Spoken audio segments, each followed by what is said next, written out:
¿Cuántos alumnos tenemos en clase? ¿Cuántos tenemos? Vanesita, ya entraron. Tengo 154 participantes.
Muy buenos días a todos los alumnos y profesores de la Facultad de Ciencias Administrativas y Recursos Humanos de las sedes de Lima, Arequipa y Chiclayo, y las escuelas profesionales de Administración de Negocios Internacionales, Gestión de Recursos Humanos y Marketing.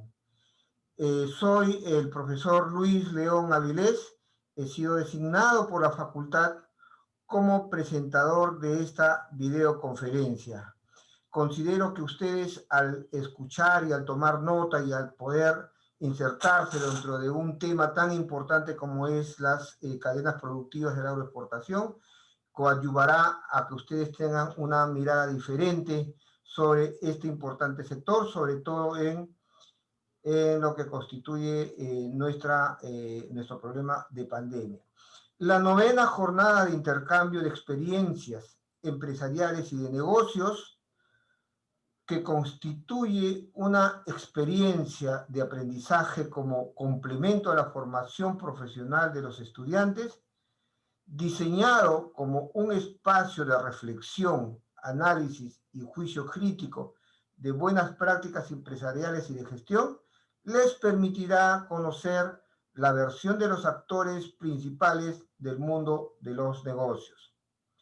Como han podido notar en la programación, tenemos 31 expositores, tanto nacionales como extranjeros, de diversos sectores y ámbitos: el gobierno, tecnología, marketing y logística. Bien, de acuerdo a la presentación la programación que vamos a realizar en esta oportunidad, el tema constituye en un ámbito muy importante que tiene que ver con las cadenas productivas en la agroexportación. Y la disertación estará a cargo del señor Mauricio Zúñiga Montes. El señor Zúñiga es administrador de negocios internacionales en ADEX, Asociación de Exportadores, y también es bachiller en la misma rama. Es bachiller en Administración de Negocios Internacionales de nuestra universidad. Tiene una maestría en ecoturismo en la Universidad Nacional Agraria. Se desempeña actualmente como experto de la Dirección de Promoción sobre el café y el cacao. Ha trabajado en PROMPERÚ, MINCETUR, PROMPYME, con énfasis en la agroexportación y turismo. ¿de acuerdo? Por tratarse de una actividad académica, ustedes, los estudiantes, no deben abandonar la sala Zoom mientras se desarrolla la exposición. Deben estar atentos porque deberán elaborar una recesión de la conferencia para presentarlas a sus profesores de asignatura. Las preguntas que todos ustedes puedan realizar serán canalizadas por mi persona a través del chat que ustedes tienen, levantando la mano los mismos que serán respondidos por el expositor al final de la videoconferencia. Cabe reiterar que esta videoconferencia está siendo grabada en la plataforma Zoom y será difundida o está siendo difundida en el canal Zoom de Universidad San Martín de Porras YouTube. Bien, señor Mauricio Zúñiga, adelante, tiene usted su presentación. Muchas gracias, profesor. Muy buenos días. Voy a compartir en este momento mi presentación. Quisiera que me confirmen si todos la pueden visualizar. ¿Sí? ¿Se puede visualizar la presentación? Correcto. ¿Me confirman si se visualiza la presentación, por favor? Sí, adelante. Gracias. Bueno, ante todo es un gusto poder estar esta mañana compartiendo esta ponencia con ustedes. Yo estudié también en la Universidad San Martín, mi carrera de Administración de Negocios Internacionales, y compartir este momento con ustedes es muy importante para mí, como experiencia de vida. Quisiera ampliar un poco lo que se mencionó de mi currículum, solamente agregar que la mitad de mi vida profesional he estado en el sector público y la otra mitad en el sector privado, y he tenido pues cargos de responsabilidad de jefatura, y manejo también lo que son técnicas participativas para la facilitación de adultos, lo que me ha servido mucho con el trabajo con pequeños productores. Quisiera partir de un punto conceptual de lo que es una cadena productiva, ya que es el tema de esta mañana, y quisiera hacer una diferenciación con lo que es una cadena de valor. Una cadena productiva se enfoca normalmente en lo que es la transformación del producto, es decir, hace un enfoque desde que el producto agrícola, digamos, crece del suelo y sufre ciertas transformaciones hasta llegar al consumidor. Y alrededor de este punto de producción y de consumo hay una serie de actores que alrededor de la cadena van teniendo diferentes funciones, ¿no? Pero el enfoque básicamente es cómo este producto va avanzando de eslabón en eslabón. Posteriormente se plantea un enfoque de cadena de valor, donde el enfoque ya no es tanto en cómo se transforma, sino cómo agrega valor al cliente, en este caso al consumidor. Entonces, podemos hablar que tienen metodologías similares en cuanto a los actores, es decir, hay un productor que produce el producto, alguien que le hace una transformación, otro que lo comercializa, otro que lo vende, otro que lo compra, pero el enfoque de la cadena de valor está más vinculada a este consumidor, cuánto está dispuesto a pagar y qué está dispuesto a pagar por el producto, para tener un marco teórico de discusión. Por supuesto, esto puede ser polémico porque hay información teórica abultada al respecto, sobre todo en la universidad, pero me permito hacer esta diferenciación de enfoque, ¿no? ¿Cuáles son los mercados de destino de las exportaciones? Aquí tenemos un planiferio donde están los diferentes países del mundo, y si nos enfocamos entre Estados Unidos y Europa, nos damos cuenta que la mayor proporción de las exportaciones están en estos dos países, y China, ¿no? Dice ahí Países Bajos, pero Países Bajos es un puerto de entrada al mercado comunitario europeo. Entonces lo que estamos viendo es que el mayor volumen de las exportaciones en cantidad y en unidades monetarias está concentrado en este caso, los países del hemisferio norte. Esto tiene ciertas características que van configurando de qué manera nosotros abastecemos a estos mercados.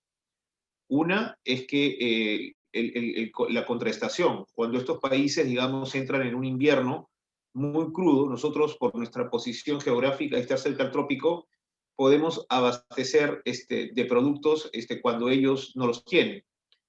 Y también otro factor importante es la capacidad adquisitiva. Al hablar del hemisferio norte estamos hablando de mercados con capacidad adquisitiva mayor, por lo tanto están dispuestos a pagar por nuestros productos agrícolas precios que no podría pagar en este caso nuestro mercado interno. Hay un documento que encontré buscando, pensando en esta presentación. Es un documento de la FAO del año 2017 que habla del futuro de las tendencias de alimentación y desafíos de la agricultura. Y lo que quise fue, me tomé la libertad de agruparlo en tres partes. Les voy a presentar la producción, mercado y una tercera parte, y tomar ejemplos de lo que está pasando en el Perú. Es decir, esto fue hace 3 años. Sin embargo, nos damos cuenta que están pasando cosas en Perú. Es decir, la tendencia de la FAO se está reflejando en cómo manejamos nuestra agricultura y va a servir para contextualizar y discutir varios puntos de nuestro manejo agroexportador, ¿no? El primer punto que habla este documento es el cambio climático. En cambio, un ejemplo claro que tenemos es que hoy día, por hechos, la reserva más grande del Perú que tenemos en el norte está sin agua y hay una sequía muy fuerte y que eso está afectando a todos los cultivos. Y justamente el cambio climático lo que planteaba era que se iba a hacer mucha más acentuada las sequías y las lluvias, ¿no? Lo estamos viviendo y esto también afecta a lo que son los calendarios de siembra y cosecha.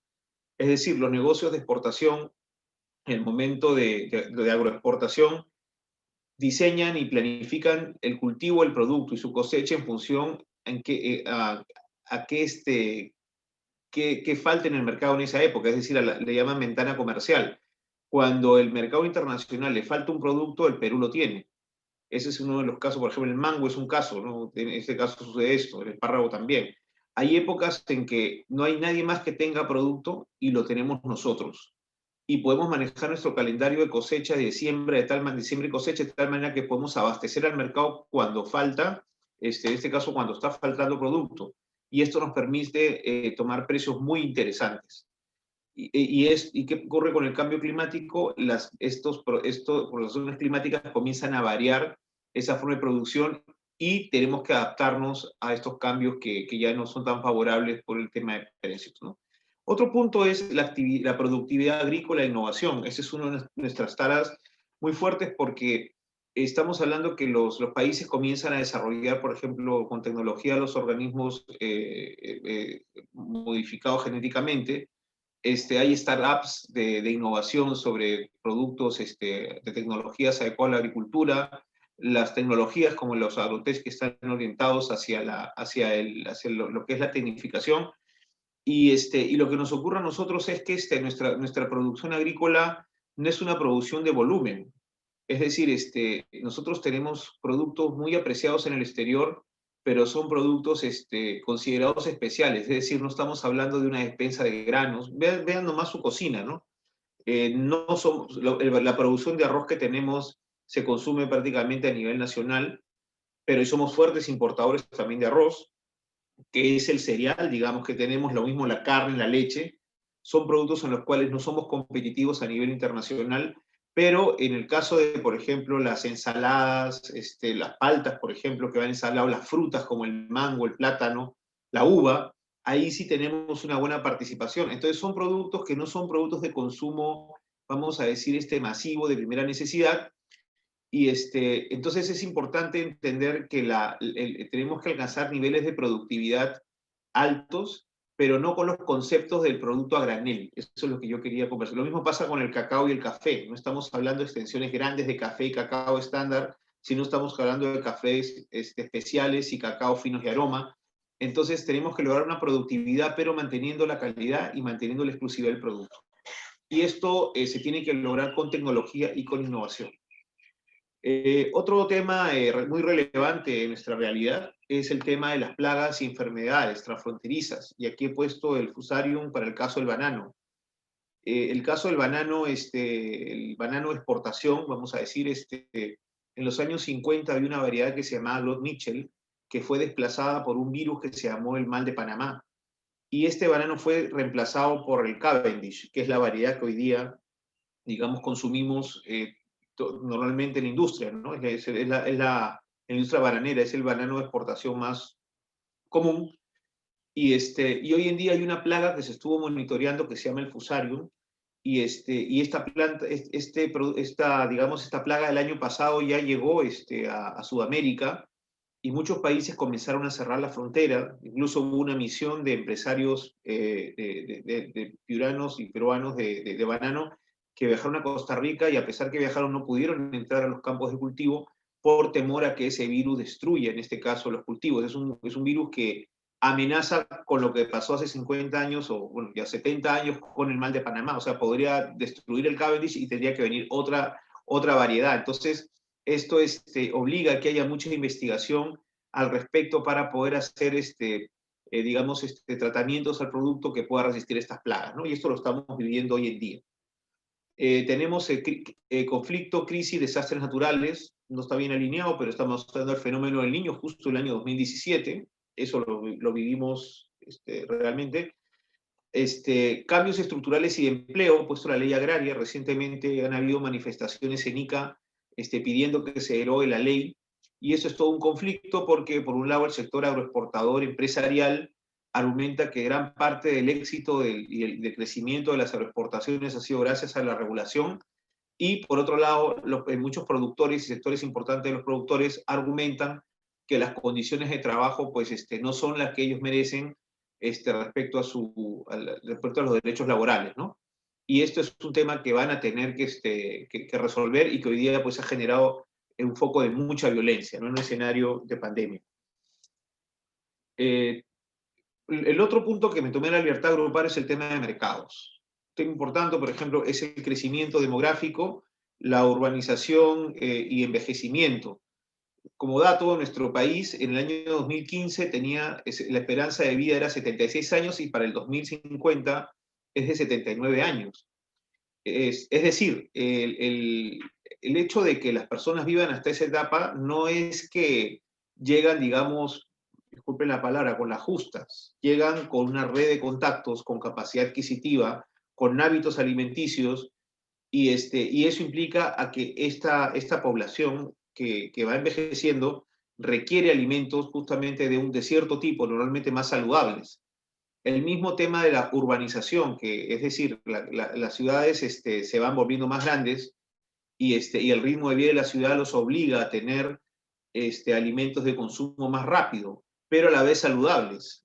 Entonces, tenemos que consumir productos que ya no sean la comida rápida, la comida chatarra que nos haga daño, sino que comamos rápido, pero comamos sanos, ¿no? Entonces cobran relevancia los frutos secos, lo que llaman producto de quinta gama, que son las frutas picadas. Por ejemplo, tú compras un empaque y puedes picar directamente de este producto, ¿no?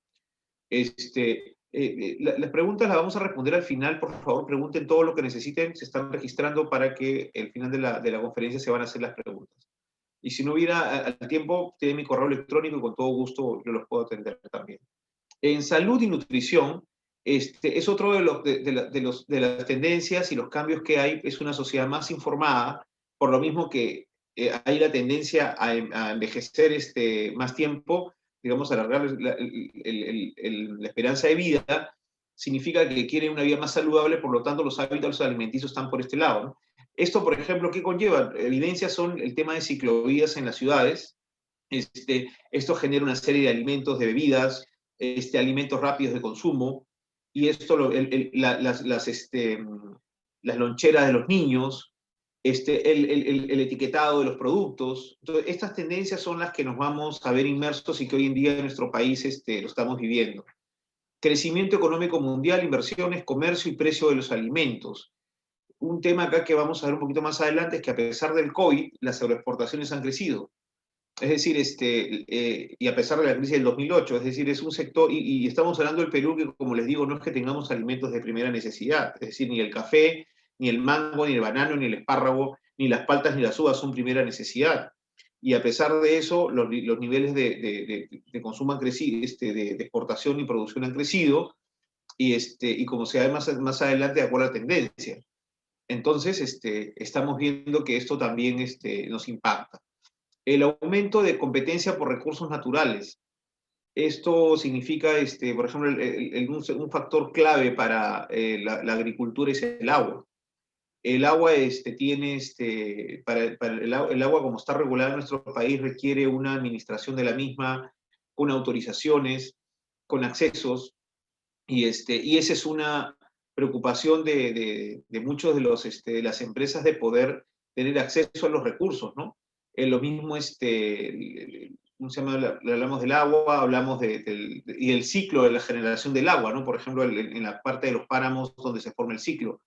Esto también implica que esta competencia normalmente es hecha por empresas muy grandes, y tenemos presencia, por ejemplo, en nuestro país de transnacionales como Dole, Chiquita, Faifes, que son grandes jugadores mundiales que están, digamos, en nuestro país comprando productos. Muchos de ellos se han instalado hace muchos años, incluso, por qué no decir, nos enseñaron a acceder al mercado internacional, pero ese acceso a los recursos alimenticios están presentes transnacionales con inversiones multimillonarias en varias partes del mundo, y esto, ¿por qué no? A veces rebasa la capacidad de los países para poder organizarse y poder, como se dice, equilibrar las relaciones en la mesa para poder hacer un desarrollo un poco más concertado, ¿no? Pero son las condiciones de mercado en las cuales estamos viviendo. Pérdida, desperdicio de alimentos, efectivamente, sobre todo la tendencia que hayan, y lo vemos adelante, que hayan incrementos de supermercados y el producto no se consume. ¿Qué se hace con ese producto, no?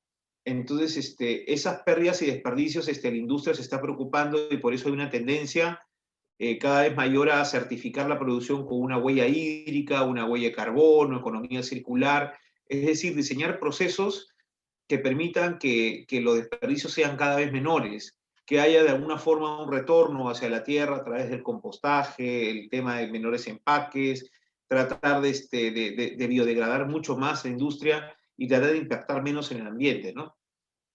Y bueno, los cambios en los sistemas alimentarios es justamente el incremento en nuestro país de los supermercados.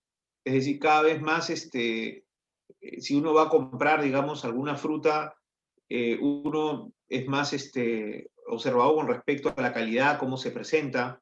Quizás efectivamente el supermercado no es tan sabrosa porque el tipo de producción que tiene quizás es más estándar y menos sabroso de lo que uno puede encontrar quizás en un mercado de abastos, pero el mecanismo de consumo, el crédito, el empaque, la limpieza, la inocuidad, nos puede dar ciertas preferencias que se van expresando en cómo va incrementando, en este caso, la participación de los supermercados. Otras tendencias que figuran ahí, figuran en el estudio, es pobreza, desigualdad e inseguridad alimentaria. Acá una de las cosas que vemos, por ejemplo, es que el boom agroexportador normalmente se ha dado en la costa, no se ha dado en la sierra en la misma medida. Y se ve, pues, sí, se ven situaciones de exclusión, nos guste o no nos guste, donde el productor, digamos, de la costa tiene un desempeño mucho más fuerte a nivel de la exportación comparado al que no es de la costa.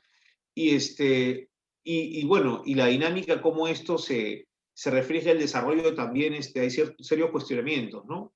El tema de inseguridad, tema de cómo esto se visualiza en las ciudades, que hay un crecimiento de la exportación, no es algo que se evidencie de una forma tan clara, ¿no? Entonces, esto también, por ejemplo, lleva a colación el tema de la anemia, ¿no? ¿Qué pasa cuando, digamos, no hay una preocupación con respecto al tema que la población reciba los nutrientes correctos? El tema de la anemia es preocupante porque estamos hablando que es toda una generación que va a tener problemas para el aprendizaje, que finalmente van a ser los productores, administradores o gerentes del futuro, ¿no? Y compite con otras personas del mundo que sí están, digamos, debidamente alimentados, y su capacidad para poder retener información, analizar y competir, tomando decisiones, produciendo, innovando, va a ser diferente, ¿no? En todo caso, desventajosa para nosotros. En el caso de las migraciones y feminización de la agricultura, las plantas, por ejemplo, de mango, normalmente son mujeres las que están trabajando en las plantas de empaque, en el tema de los arándanos que son productos muy chiquititos, hay cierta predisposición de la mujer a un cuidado quizás mejor que el que tiene el hombre para el manejo de estas frutas, y espero que esto no genere ningún conflicto no sé, del tema de género, pero la mujer está teniendo mayor participación justamente en la industria y esto genera cambios sociales porque sobre todo en la parte rural hay más machismo, ¿no? O sea, conocemos el machismo quizás de la parte urbana, pero en el ámbito rural, por la costumbre y muchos años de costumbres, la mujer tiene otro rol en la familia y en la economía y este tema agrícola va cambiando y la tecnología también va modificándose y esto hace que ella participe, genere ingresos y estos cambios en la economía también va a traer cambios en los comportamientos de la gente, ¿no? Y en sus decisiones también de alimentación. La gobernanza para la seguridad alimentaria y la nutrición, quizás ¿cómo se llama? Es un tema tal vez que no sea muy, no sé cómo decirlo, conocido. Permíteme un ratito, por favor.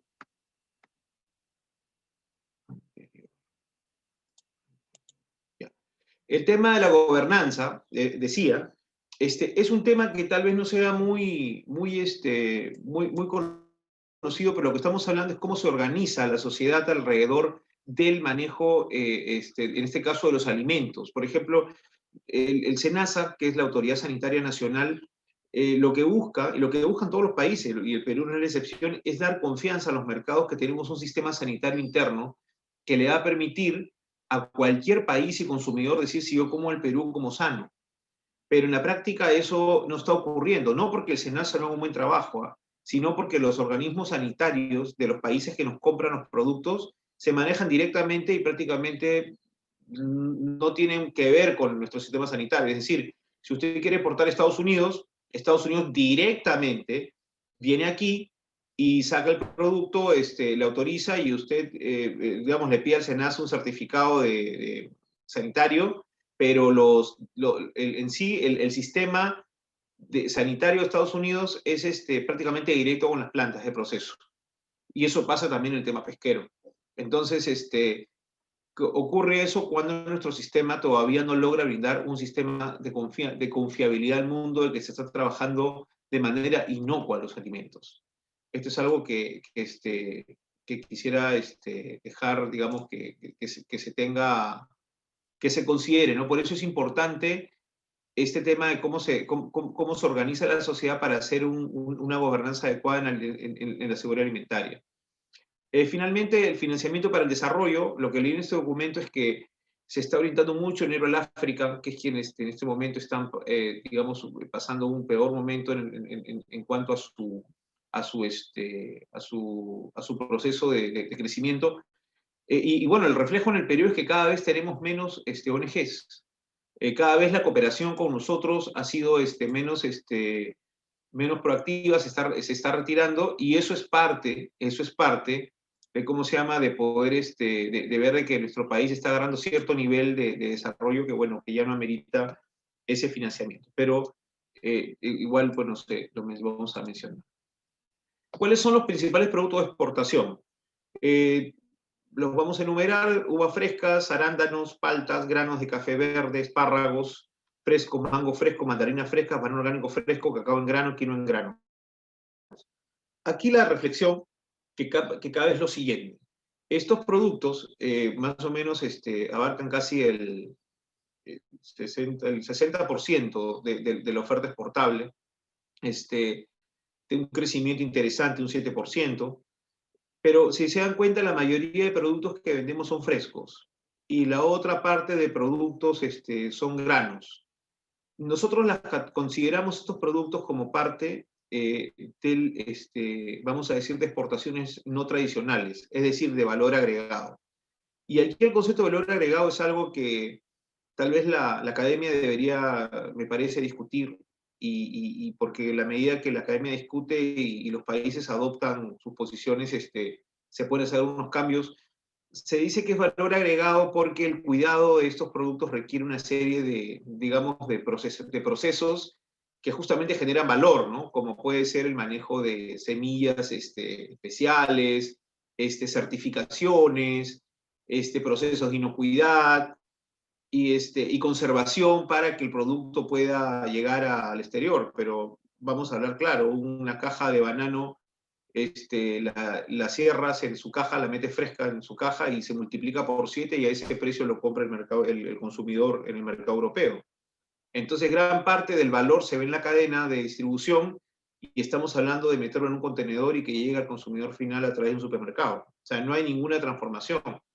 Entonces, lo mismo pasa con el tema de los granos, ¿no? Estamos hablando que el café se vende prácticamente verde, el cacao también grano verde, muy apreciado, pero los principales mercados lo que hacen es hacer mezclas, compran diferentes cacaos del mundo y sacan sus mezclas. Ahora, acá llega la discusión, ¿debemos vender un jugo de mango o un mango fresco? ¿Qué tiene más valor? Para el cliente tiene mucho más valor un mango fresco. Entonces nos enfocamos donde tiene más valor, pero el valor hacia el cliente, correcto, lo prefiere a un mango fresco, un jugo de mango, pero ¿dónde se queda la utilidad? ¿Dónde viene el retorno? Y esa es la pregunta que hay que técnicamente hay que hacerse para poder orientar las políticas públicas y, por supuesto, la inversión y poder generar mejores oportunidades. Esta noticia es de ayer, la sacó de Andina, pero yo lo saqué de esta web que se llama Círculo de Estudio Latinoamericano. Dice, este año la pandemia por el COVID-19 tuvo impactos muy profundos en el desempeño de varios sectores productivos. No obstante, a pesar de este contexto negativo, las exportaciones agrícolas superarían los 7.300 millones de dólares, es decir, un incremento de 2.8% en comparación al 2019, lo que mantiene la tendencia que mostró en los últimos 10 años. Es decir, con COVID y con todo lo que hemos pasado, nuestras exportaciones siguen con la tendencia. Y esto fue en noviembre. Es decir, vamos a cerrar el año. Es muy difícil que cambie a diciembre esta tendencia. Con o sin pandemia, vendiendo, como alguien dijo comúnmente, la ensalada o el postre, la tendencia sigue para arriba, ¿no? Este punto de nuestra conversación, y ya yendo un poquito al cierre, quisiera activar mi cámara, pero no sé si me pueden ayudar a lo mejor los amigos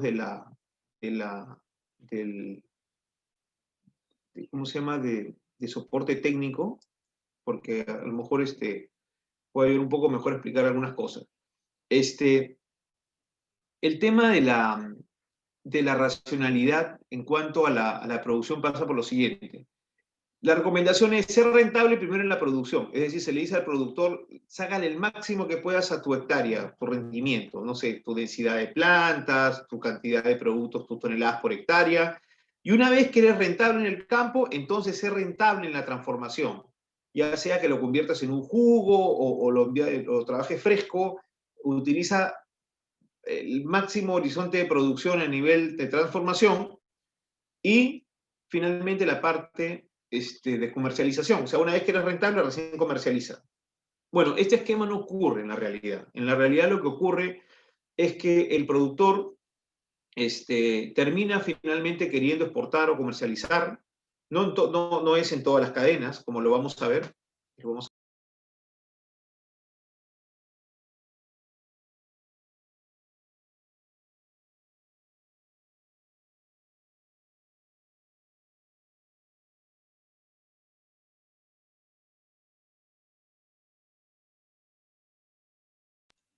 Perdón, silencié sin querer el micrófono. Ya, lo que decía era lo siguiente. Este esquema, que supuestamente es un esquema racional, ¿no? Es como, primero pues ser rentable en la tierra, luego en la transformación, en la práctica no ocurre. Vamos a ver alguna de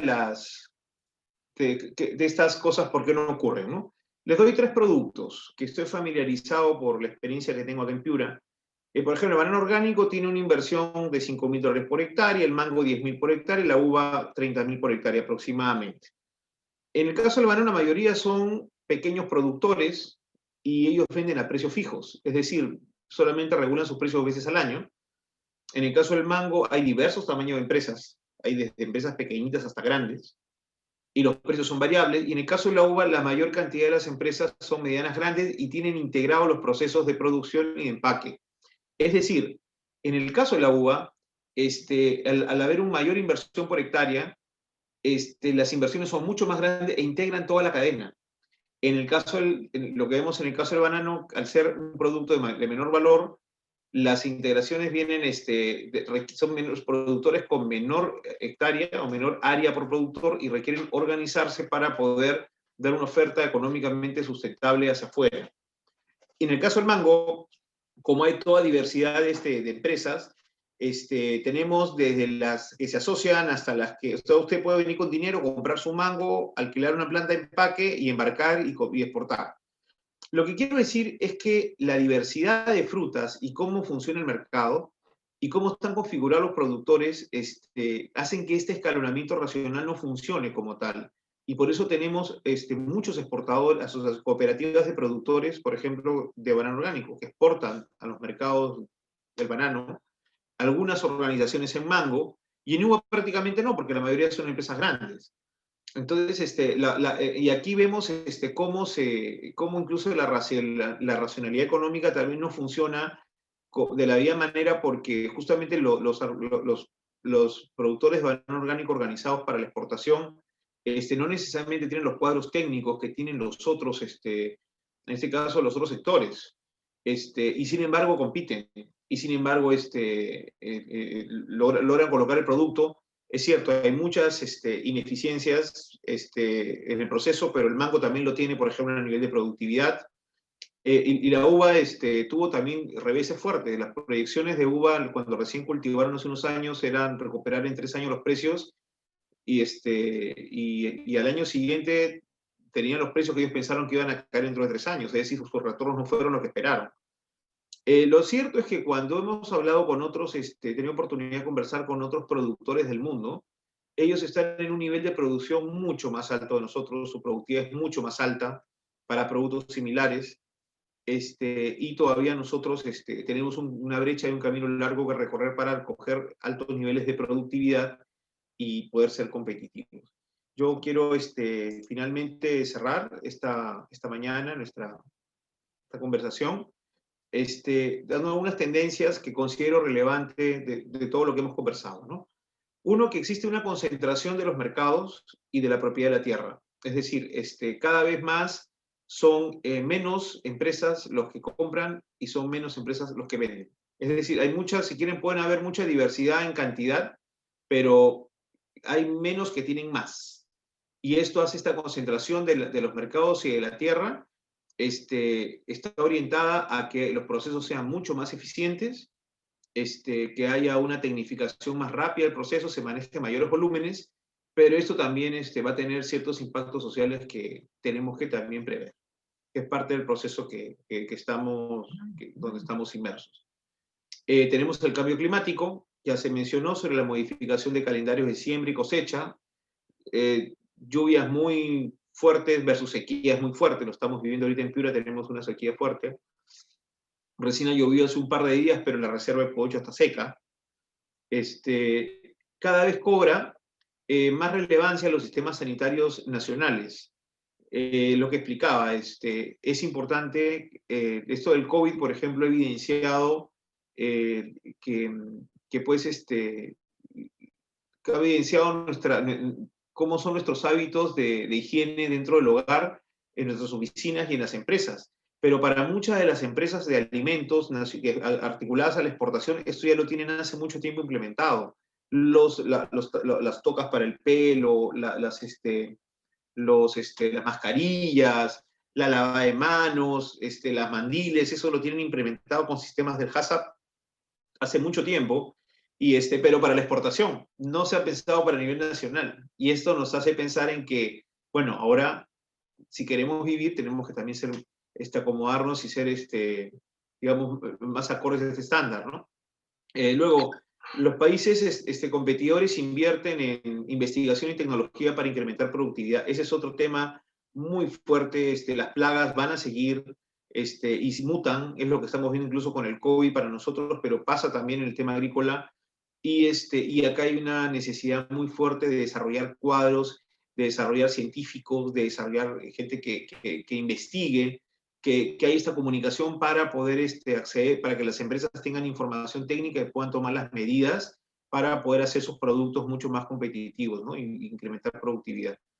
Los hábitos de consumo de los países desarrollados prefieren alimentos frescos y quieren información del producto a través de los sellos de calidad, certificaciones, quieren saber si el producto proviene, está dañando algo, de alguna forma el ambiente, si socialmente tiene un impacto favorable, si es inocuo, y esto tiene que ver mucho con una empresa, cómo maneja esta parte de la comunicación externa. Y finalmente la logística es un aspecto clave en la exportación, sobre todo para nosotros. Si usted coge ese planiferio que mostramos al principio, nuestro país queda, comparado a otros ofertantes del mundo, mucho más lejos de los mercados. Nuestro volumen no es tan grande. Y nuestro sistema portuario, lo tengo que decir, tampoco es tan eficiente en términos de cómo sería un volumen grande de movimiento de naves. Entonces nuestra logística es cara.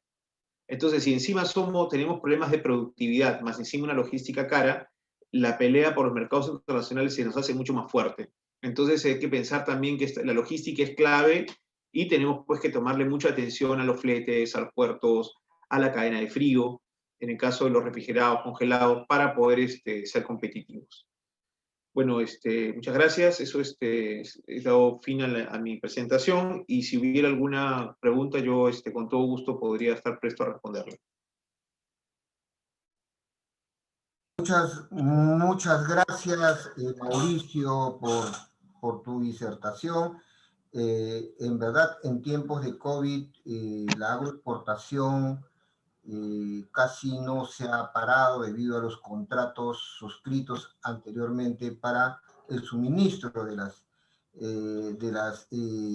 productos refrigerados y los productos congelados, ¿no?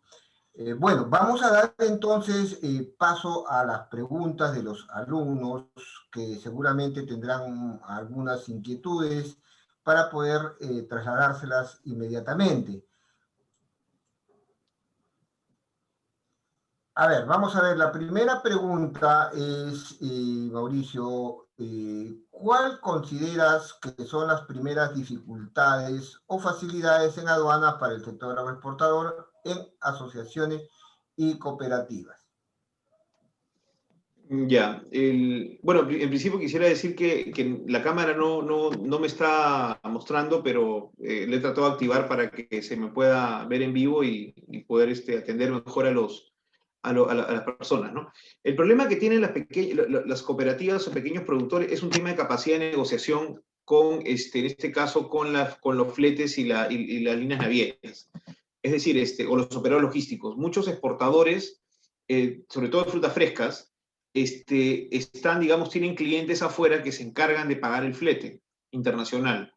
¿Y por qué? Porque estos compradores compran de varias partes del mundo, por lo tanto tienen como que tarifas negociadas a nivel mundial. Entonces, cuando compran de Perú, ya digamos, está separada la nave, ya está separado el cupo, el booking en la embarcación, y eso hace que el operador logístico ya le separe un espacio, ¿no? Entonces, ¿qué ocurre con las frutas, por ejemplo, que cuando hay frutas, cuando hay periodos de estacionalidad? Por ejemplo, el mango y la uva comienzan a ocupar el puerto, y el banano, que es semiestacional, que da casi siempre igual todo el año, se ve que tiene menos espacio. Ya, las cooperativas tienen menos capacidad de negociación que estas otras empresas, que son las que concentran básicamente el tema del flujo de comercio. Y eso hace que tengan dificultad, por ejemplo, para poder colocar de manera adecuada sus productos, por ejemplo, con respecto a las naves, ¿no? Que tengan espacio. Y el otro tema son las certificaciones también de aduanas y de sanitarias. Muchos de los funcionarios de aduanas y los funcionarios en este caso de la autoridad sanitaria tienen que ir a revisar los contenedores. Entonces, las cooperativas a veces tienen menor capacidad de gestión para poder llevarlos, trasladarlos, a que revisen su carga, versus los otros que tienen un sistema mucho más armado y organizado y con más capacidad de negociación para poder moverlo, ¿no? Esa sería mi respuesta.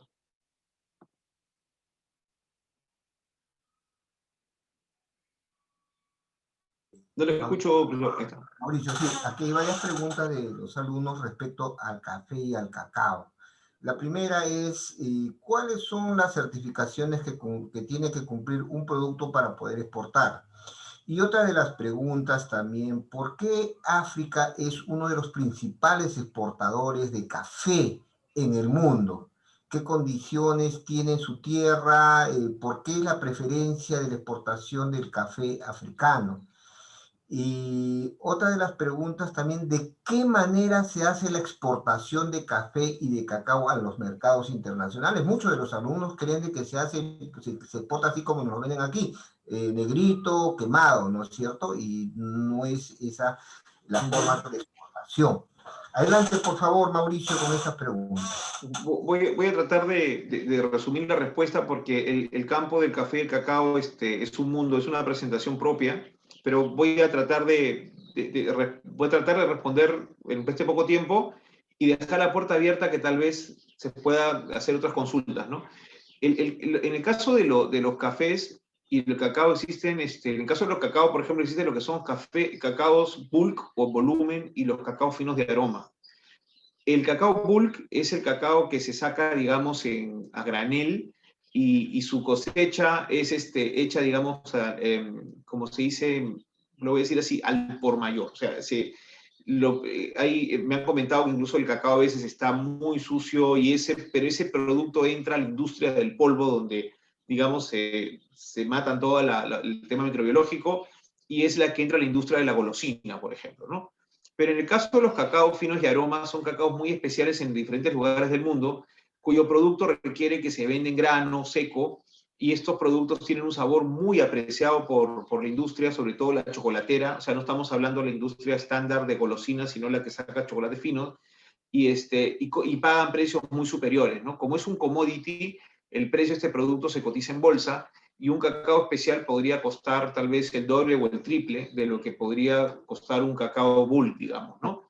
Y eso hace que sean especiales, pero su exportación básicamente es en grano seco, ¿no? El café tiene un tema similar. Existen el café, también existe el café en grano, pero existen cafés especiales que también tienen características muy especiales. También se venden verde en grano seco, pero tienen valores mayores. Y estos valores mayores están en función a la catación que se hace, es decir, al puntaje de tasa. Y pagan más también por el producto, igual, se cotiza en bolsa y pagan unos puntos adicionales. Normalmente la exportación es también en grano. Cuando usted quiere vender, por ejemplo, un café tostado y molido, ese molido y tostado, hay que tener mucho cuidado porque en el exterior los paladares y los hábitos de consumo, y sobre todo los países a los cuales exportamos, son lenguas cosmopolitas, o sea, tienen diferentes hábitos y habría que sacarle exactamente cuál es el sabor que ellos quieren para que ustedes puedan hacer acá una labor de tostado y molido adecuado para su paladar. Entonces, por eso no es tan fácil la exportación de un cacao, digamos, de un café, vamos a decir tostado y molido. Ahora, en instantáneo, sí es distinto porque, digamos, está todo en un proceso, digamos, homogenizado, ¿no? Pero ese no es el negocio. Y eso es lo que, bueno, compramos incluso de importación, ¿no? Y más, vendemos mucho cacao, mucho café, digamos, una calidad que finalmente lo vamos a recuperar comprando, pues, ese café instantáneo, ¿no?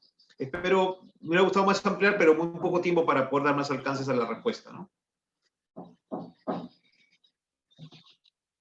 Voy a tratar de sintetizar algunas de las preguntas de los alumnos.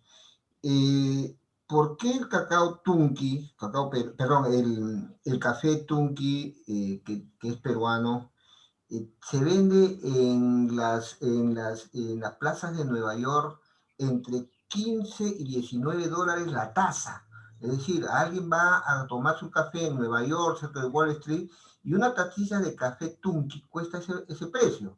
¿A qué se debe esto? Es la primera pregunta. La segunda pregunta es, ¿por qué el café está presentando algún tipo de problemas en el mercado europeo? ¿Por la tierra, algún componente? ¿Nos podrías ampliar un poquito este aspecto, por favor? Sí, bueno, específicamente información del café Tunqui como tal, todavía no tengo ese nivel de detalle. Lo que sí podría explicar es que cuando un producto tiene tanto valor, digamos, en un consumo, digamos, directo, es que hay condiciones muy especiales en cuanto a su cultivo y su manejo. Condiciones muy especiales que hacen que ese producto sea único y a la hora de catarse, se hace un análisis sensorial que hace que ese producto, digamos, tenga un reconocimiento y un puntaje mayor que es el que también hace que el comprador reconozca ese puntaje y finalmente se logre que haya ese consumo. Pero ojo, yo he visto en la feria de Berlín, en Berlín mismo, y no en la feria, en un supermercado allá, el mango peruano a 9 euros, un mango. O sea, es cierto esas aseveraciones, pero hay que ver lo que son cosas muy especiales. Yo considero que sí se puede trabajar, pero lograr encontrar un nicho de mercado de ese tipo requiere un nivel de información y presencia en el mercado que yo aún no lo he visto todavía en el país, no significa que no haya, y que hay que ir trabajando. Entonces, es decir, esos precios normalmente los ponen allá. Lo interesante sería que nosotros pusiéramos los precios en términos de una negociación y una propuesta de valor interesante. Entonces, no puedo darle más alcance sobre ese caso específico del café, pero sí puedo decir de que hay cataciones que hacen que ese producto, digamos, denote ese nivel de valor con condiciones muy únicas, ¿no? Como puede ser la altura, el manejo post cosecha, el tipo de semilla, el cuidado que se ha dado al producto, ¿no? Me está hablando del cadmio, perdón, profesor, ¿me repite la segunda parte de la pregunta? Perdón. Me estaba hablando después del Tunki, me dijo otra cosa, disculpe, por favor, no recuerdo. Sí, sí, ¿por qué en Europa se han puesto un poquito más exigentes con la exportación del cacao para ese país? ¿Obedece algún tipo de problemas en nuestras tierras del norte, alguna composición que está un poco perturbando la calidad de nuestro cacao? Sí, a ver, ahí el tema acá es el tema del cadmio. El cadmio es un metal pesado que, digamos, la planta una vez que la fija y lo consume la persona, ya no, el cuerpo no lo evacúa y en cantidades grandes puede ocasionar un problema para la salud. Entonces, Europa hace unos años ha puesto unas medidas restrictivas para el grano, perdón, para el chocolate, que no debe superar, digamos, cierta cantidad de partículas por millón de cadmio. Pero en algunas disertaciones, cuando habían expertos que habían analizado este tema, explicaban que para que alguien, digamos, el ejemplo fue bien claro, ¿no? Dijo un consumidor, por ejemplo, alemán, que es el que tiene un consumo per cápita más alto digamos, de chocolates, se enferme con los niveles que están regulando, tendría pues que comer, o sea, que come, por ejemplo, 12 kilos al año, tendría pues que comer como 120 kilos al año para que se enferme, ¿no? Entonces, llegar a esos niveles es muy difícil. Entonces, si uno hace la conversión de chocolate al grano, llega a un nivel de partículas por millón que en algunos casos nosotros no lo logramos cumplir. Entonces, se han hecho, en el caso de Piura, se ha encontrado que ha sido difícil de poder cumplir por la cantidad de cambio del suelo, pero hay que entender de que esto no es un tema, se pensó en algún momento que era un tema de relaves mineros, pero hay evidencias también de lo siguiente: cada país tiene diferentes, digamos, composiciones en su suelo y cada país regula, digamos, de manera distinta su producción digamos, sus partículas por millón. Y en el caso del cadmio, el suelo tiene los suelos tienen diferentes niveles de cadmio dentro de ellos. Y ustedes van a poder ver que Estados Unidos tiene una regulación, Perú tiene otra. Entonces, no significa de que nuestros suelos sean malos, de que hay minería que contamina. Significa que, bueno, esa es la parte de la configuración del suelo que se tiene, y, y es una regulación que, digamos, ha sido cuestionada para Europa, eh, porque no se encuentra mucho sustento técnico al respecto y que se está discutiendo para poder levantarlo. Lo que han hecho los exportadores de cacao acá es convertir el cacao en polvo para poder, digamos, que se diluyan pues las partículas por millón y poder atender estos mercados, o hacer el giro hacia otros mercados también, ¿no? Entonces, existe tal vez una hipótesis podría ser que es una medida tal vez para arancelaria, ¿no? Ok, muchas gracias. Gracias, Mauricio. Aquí tengo algunas preguntas también vinculadas con el jengibre. El jengibre se ha constituido en uno de los productos de mayor exportación en los últimos meses como resultado de la pandemia.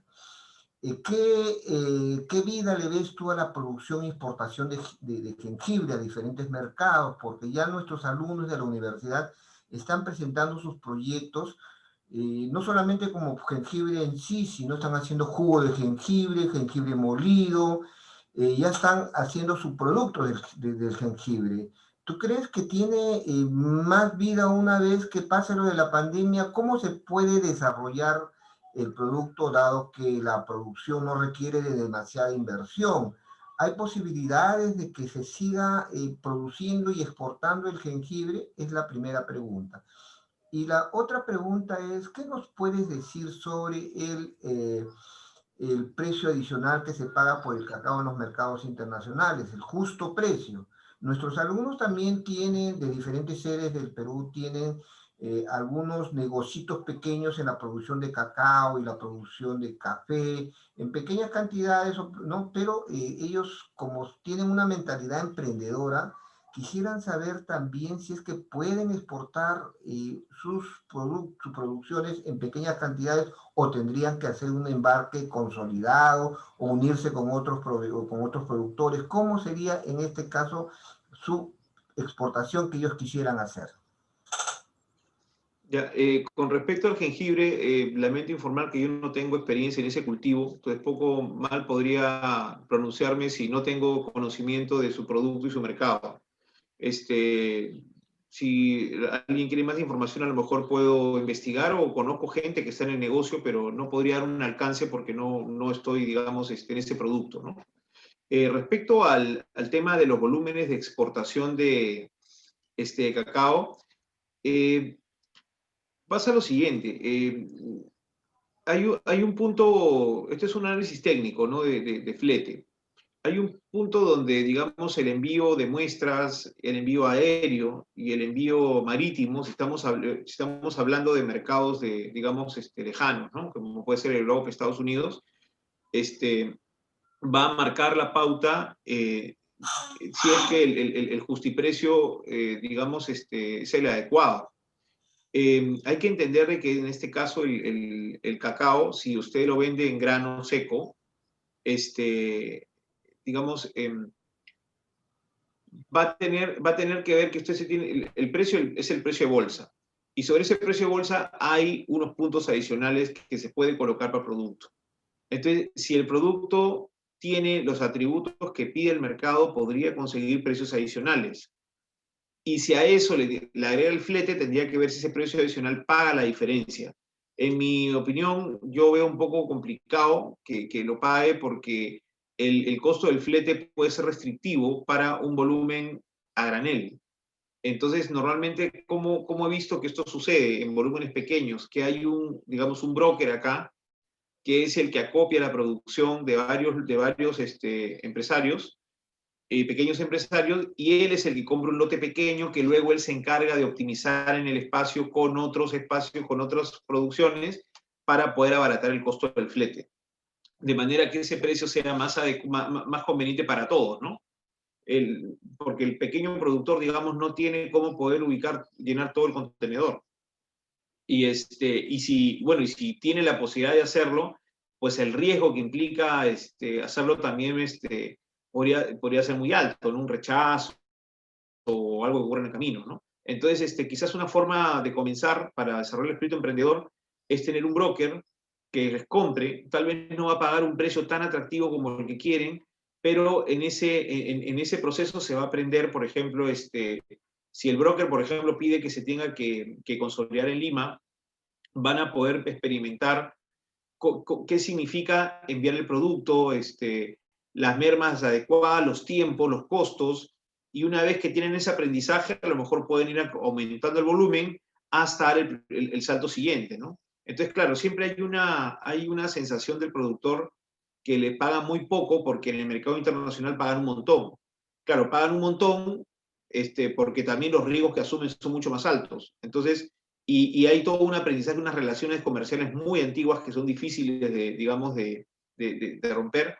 Y el camino, digamos, más quizás largo, pero racional y de largo plazo es experimentar, digamos, con un envío, a Lima, quizás a un acopiado local, que no va a pagar tanto como uno cree, y luego ir aumentando poco a poco los volúmenes hasta dar un riesgo calculado de un embarque y poder hacer el despegue, ¿no? Eso recomendaría para que se aprovechen las oportunidades de venta.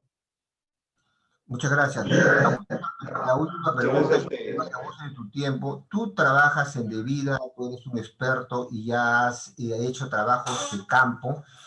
¿Y tú qué le recomendarías a nuestros alumnos de negocios y de administración? Eh, ¿Qué le recomendarías para que inicien como emprendedores en algún tipo de negocio de la agroexportación donde no se requiera demasiada inversión, sino que aprovechando la capacidad instalada de los que los alumnos tienen quizás en sus papás o en un grupo, en una cooperativa? ¿Qué le puedes tú sugerir a estos chicos que ven con bastante importancia el negocio de la agroexportación? Mire, yo tengo una opinión bien particular respecto porque cuando yo estaba en PROMPERÚ me hacían preguntas similares, ¿no? Y lo que respondía era, si supiera eso no sería funcionario público, ¿no? Sino sería empresario. Entonces, lo que digo es lo siguiente, los negocios internacionales y la exportación tiene una variedad inmensa de oportunidades y de espacios para. Es decir, no es solamente, a veces siento que en la época que yo estudié, la preocupación era el tema de la logística de exportación, ¿no? Y hoy en día es el negocio de la exportación, es decir, comprar, vender y sacar una utilidad.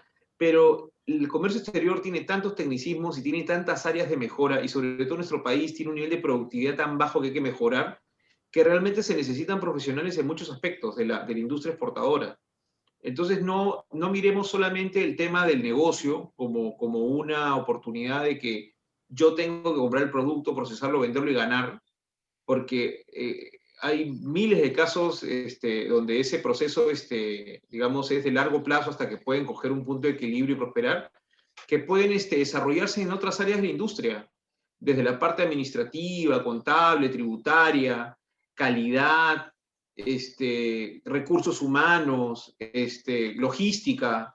O sea, pueden escoger varias áreas, y eso va para todos los jóvenes, ¿no? No se, o sea, se necesitan técnicos capacitados tanto en el sector público como en el sector privado. Y se necesitan técnicos capacitados que son los que finalmente van a resolver las preguntas al empresario. Y a veces un empresario va a pagar mucha más plata a un consultor o a un experto en un tema puntual que lo que podría costarte el riesgo de hacer un negocio. Y no quiero desanimar con esto de hacer negocios, ¿no? Lo que quiero decir es, si van a, o sea, no limitemos la búsqueda de oportunidades solamente a ver un mercado de exportación, un producto y la oportunidad de venderlo. La oportunidad está en toda la cadena y por eso este tema es la cadena de exportación. Y ahí es donde tenemos que estar muy atentos en ser los mejores, a lo mejor en un tema del droga, los mejores en cacao, los mejores en algún aspecto, y eso nos va a dar un posicionamiento mucho más fuerte para poder ir viendo otras oportunidades y crecer, ¿no?